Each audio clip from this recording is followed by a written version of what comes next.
Welcome back. Today's project is to build a fence and table for my drill press.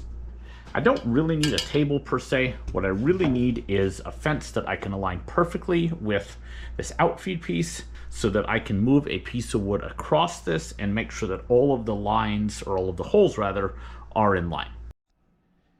Here's a sneak peek of the project that I am working on that I need this for. I am building a bed. I need to be able to put dowels in each of these bottom supports, this bottom stretcher, and have it line up both the bottom and the top into these slats. The challenge, of course, is how do I keep all of those holes in a perfectly straight line and make sure that the holes on this bottom part match the holes on the top part.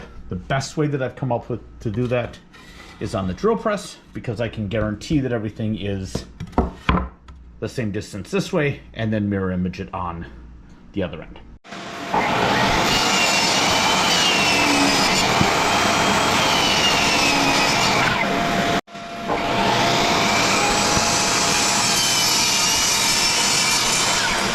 Alright, so I've been thinking about this for a couple of days and I've decided I'm going to make the fence permanent. I thought about putting in some adjustment knobs, some way to move it back and forth and left and right, but really the purpose of this fence is this project. I don't intend this to be my final fence. I would like to build something with some Rockler T-Track, some adjustability, some measurements on it, that sort of thing. But this is not that fence. I also think it's important when you're working on a project that involves new skills like this, new equipment maybe, to be able to put together a jig that works, that's relatively quick, and it serves the purpose. And this one's going to do just that. I'm going to go ahead and attach this side and then get out the square and make sure that it's square to the table. I want to be able to use this edge of the table to align to make sure that I'm perpendicular.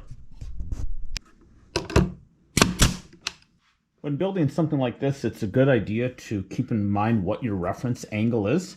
In this case, I don't care about the front of this. I know that this is not perfectly accurate.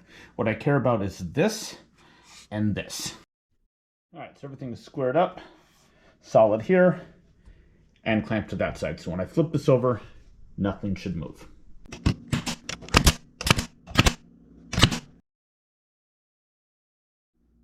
Couple things to tighten on the actual machine itself so that the table doesn't move. One is this back here. If you leave this in its sort of tight position, you've got a fair amount of play there. Crank that down another 1/8 of a turn, and this won't move. I'm going to use this knob underneath the table to fine tune the left to right direction. Just a little bit of loosening on that, and you can move that table just ever so slightly. Once it's tightened down, table is solid. Since this is temporary, I'm just going to use a couple of clamps, attach it to the table, and then adjust. One final note in terms of setup. Your table does not have to be square to the tool. That measurement, that setup is less important. What matters is that your distance from the fence to the center of the drill bit is exactly where you want that hole to be. As I push that board along the fence, the measurement that matters is going to be the distance from the fence to the bit, and that's obviously never going to change. The direction that I push that board, even if I'm pushing at a slant, isn't going to matter because that distance is always going to be the same. As always, thanks for watching. If you know any tips or tricks, things that I should be doing differently, doing better, please let me know. This is very much a learning process for me.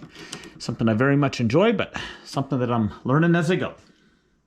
Thanks for watching. We'll see you on the next one.